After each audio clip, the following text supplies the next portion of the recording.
대통령 탄핵 심판 지금 종착역을 향해 달려가고 있죠. 오늘 금요일이나 다음 주 월요일 선고가 내려질 전망입니다. 그동안 국회 탄핵소추위원으로 애써온 국민의당 김관영 의원 연결해서 탄핵 심판의 쟁점들 또 전망에 대한 의견 들어보겠습니다. 김관영 의원 안녕하세요. 네, 안녕하세요. 김관영입니다. 네, 이 마지막 변론까지 모두 20차례의 변론 기일이 있었죠? 예, 그렇습니다. 그 재판 과정에서 국회 측 탄핵소추위원들이 가장 아쉬웠던 부분은 뭡니까? 무엇보다도 대통령께서 직접 나오셔서 좀 본인이 하고 싶은 말씀도 하시고 또 재판부나 저희 국회 측에서도 궁금한 것들을 물어볼 수 있는 그런 기회를 좀 가졌으면 참 좋았겠다 하는 그런 생각을 가졌는데요. 그런 기회가 없어서 대단히 아쉬웠습니다. 대통령은 뭐 계속 출석하겠다라는 입장이었는데 결국은 안 했단 말이에요. 수사도 안 받고. 그렇게 이 입장을 번복한 이유가 뭐라고 보세요? 처음에는 대통령께서 본인이 출석을 해서 본인이 하고 싶은 얘기만 하고 뭐 떠날 것으로 아마 생각하셨던 것 같아요. 그런데 재판부에서 만약에 나오게 되면 재판부도 물어보고 국회 측에서도 신문할 수 있는 권리를 주겠다.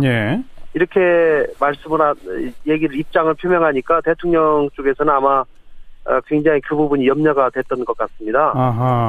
대통령을 직접 국회 측이나 재판관이 신문을 하게 되면 아마 대통령이 때로는 당황하고 또 때로는 앞에 한 얘기들이 서로 엇갈리고 서로 모순되는 그런 발언들을 하게 될까봐 아마 걱정하지 않았을까 싶습니다. 질문 받는 걸 두려워했다 이 말이로군요. 예, 그렇습니다. 25명의 증인들이 출석했었죠? 가장 인상적이었던 증인이 혹시 기억나세요? 뭐 아무래도 최순실 씨가 인상적이었고요. 대단히 영민하게끔 대처를 하면서 대부분의 질문에 모르쇠 대지는 이 꽁무니를 빼는 그런 답변으로 대단히 능수능란하게 훈련받고 나온 그런 느낌을 받았습니다. 그리고 진실 규명이 상당히 어떻게 보면 좀 방해가 됐던 그런 증인이고요. 반대로 안종범 증인 같은 경우는 대단히 이 사실 규명에 협조하려고 하는 그런 의지가 있었던 것 같고요.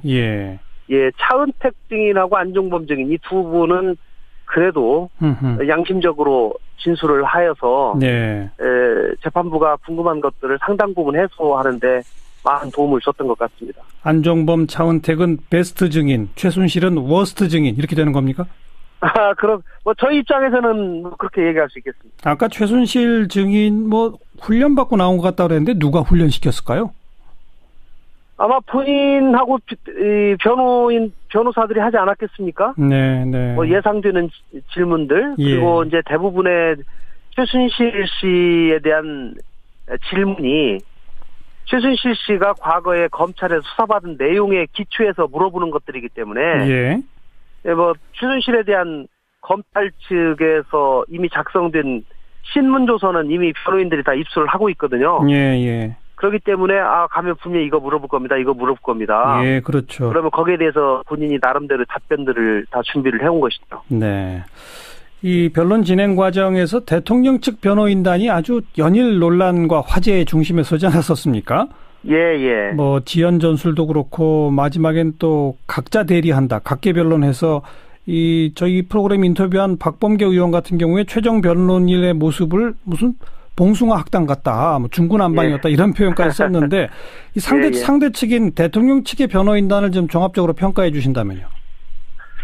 대단히 헌법재판소의 품격을 떨어뜨리는 그런 변론을 한 것 같습니다. 특히 막말 변론, 또 재판부에 대한 모욕적인 언사 등등을 하면서 재판부로부터 여러 차례 제지도 받고 했습니다마는 재판부 입장에서는 또 지나치게 제지를 하면 또 공정성 시비를 또 해오기 때문에 최대한 입은 막지 않으려고 하면서도 재판부의 권위를 유지하려고 대단히 애쓰는 그런 모습들을 수차례 목격을 했는데요. 인내의 한계를 시험하는 듯한 그런 결론을 한 것 같습니다. 그 대통령 측 변호인단은 처음부터 탄핵 기각해야 한다는 주장을 쭉 펴다가 막판에 가서는 각하시켜야 된다. 탄핵 절차부터 잘못됐다. 이렇게 입장을 좀 바꿨잖아요. 그건 왜 그렇다고 보세요? 저는 이제 그 대통령 측 변호인들도 다 변호사들 아닙니까? 예. 그분들도 이 재판을 하다 보면은 이제 이미 제출된 검찰 측 수사 기록이 있고, 예. 또 증언들이 많이 나오지 않습니까? 예. 대충 이렇게 종합적으로 해보면 이거는 쉽지 않겠다. 예. 라고 하는 아마 생각을 저는 했을 것이라고 보고요. 예. 그렇다고 보면 기각을 주장해가지고는 더 이상 우리가 얻을 게 없다. 주장이 받아들이기가 쉽지 않으니 애초에 국회에서 의결 절차나 그런 것들을 문제 삼아서 각하로 해서 본안 심리도 하지 않고 이 아예 뒤돌려 보내는 것으로 하는 작전이 어떻겠느냐라고 하는 생각을 한 것 같고요.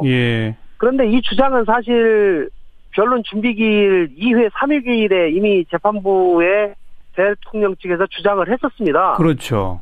해가지고 하던 중에 법무부에서 국회에서의 소추 의결 절차는 문제가 없습니다라고 하는 답변서가 도착을 했어요. 맞아요. 그러다 보니까 재판부가 이렇게 답변서까지 도착했는데 더 이상 계속 그 각하 주장을 하겠습니까? 처리하시겠습니까? 하니까 처리하는 게 좋겠습니다 해서 서로 처리가 된 거거든요. 그런데 갑자기 이상한 변호사님들이 나타나가지고 또 각하 주장을 또 마지막에 18, 19, 20 세 번에 걸쳐서 세게 또 하셨어요. 사실은 새로 오신 분들은 또 그것밖에 주장할 것이 없지 않았나 싶기도 합니다. 그러니까 대통령 측 변호인단은 그 변호인단 내에서도 서로 의견이 엇갈린 거죠. 그러니까 저희가 사실은 물어봤습니다. 뭐라고요? 소위 그 대통령 측 변호인단의 대표격인 이동흡 전 헌법재판소 재판관이 재판 중간에 합류를 하셨거든요. 그래서 재판부에서도 드디어 헌법재판소 재판관 출신이 변호인이 되니 그동안 다른 변호사들은 마치 이 재판이 형사재판인 것처럼 자꾸 얘기를 하는데 이게 형사재판이 아니라 탄핵재판이기 때문에 탄핵재판의 본질에 맞는 변론을 해줄 것으로 기대한다. 이렇게 얘기도 했어요. 그리고 저희가 볼 때는 상당 부분 몇 회간에 걸쳐서는 그렇게 변론이 또 진행이 됐던 것도 사실입니다. 그렇죠. 그런데 이분들이 와가지고 얘기를 해서 저희가 이동욱 변호사한테 물어봤어요. 그동안 변호사님들이 주장하지 않던 주장을 갑자기 이분들이 와가지고 이렇게 주장을 하는데 당신이 이 대표격이니 그러면 미리 조율이 된 겁니까? 그렇게 저희가 물어봤더니 그분이 우리도 통제불능입니다. 통제불능이라고요? 저분들이 와가지고 자기들이 그냥 이런 주장을 하겠다고 막 얘기를 하니 우리들도 더 이상 어떻게 해볼 수가 없습니다. 그렇게 말씀을 하시더라고요. 알겠고요. 국회 측은 당연히 탄핵 인용될 거라 이렇게 전망하시죠? 저는 제 법조인의 양심에 비춰보면은 저는 8대0으로 나와야지 맞다고 저는 생각합니다. 8대0이 아닌 7대1이나 6대2 이렇게 될 가능성은 없다고 보세요? 글쎄요, 그거는 제가 어떻게 말씀드릴 상황은 아니고요. 마치 시험 결과를 기다리는 그런 사람만 수험생의 그런 마음입니다. 알겠습니다. 며칠 안 남았긴 했습니다만은 계속 거론되던 얘기라서 박 대통령이 헌재의 선고 이전에 자진해야 할 가능성은 아직도 좀 열려 있다고 보세요? 없다고 보세요? 저는 과거에는 좀 가능성이 있다라고 저는 보는 입장이었는데요. 청와대가 계속 저렇게 부인을 하네요. 저는 청와대에서 계속 헌법재판소의 동향을 계속 파악을 할 거라고 저는 생각을 합니다. 그리고 아마 인용으로 거의 굳어지는 거라고 하는 정보가 있다고 하면 하야하는 여부까지도 심각하게 고민할 것이다. 저는 그 생각합니다. 막판에 한 번 더 고민하게 될 거다? 그 이유는요?